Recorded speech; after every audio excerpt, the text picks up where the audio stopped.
ભારતીય નવજાગૃતિના પિતા રાજારામ મોહન રાય વિશે બેઝિક માહિતી લઈએ. સાહેબ, એમનો જન્મ 1772 માં બંગાળના હુગલી જિલ્લાના રાધાનગર ખાતે થયો હતો. આત્મીય સભાની સ્થાપના એમના દ્વારા 1815 માં કરવામાં આવી.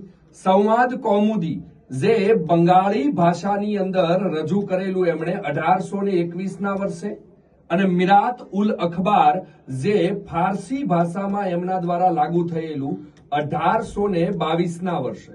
રાઈટ. બ્રહ્મો સમાજ જે સૌ પ્રથમ આત્મીય સભા હતી, પાછળથી બ્રહ્મ સભા થઈ અને પછી બ્રહ્મો સમાજ 1828 માં થયું. સતી પ્રથા અને દીકરી દૂધ પીતીનો રિવાજ એમણે બેન્ટિક સાથે મળીને બંધ કરાવ્યો 1829 માં. અને ઇંગ્લેન્ડ પ્રવાસ ગયા એ મુઘલ બાદશાહનો કેસ લડવા માટે 1830 માં. ગ્રેટ. હવે તમારે કોમેન્ટ કરવાનું છે કે રાજારામ મોહન રાય જે છે એનું મૃત્યુ સાહેબ કયા વર્ષે થયું. સ્થળ હું તમને કહી દઉં છું, ઇંગ્લેન્ડનું બ્રિસ્ટોલ.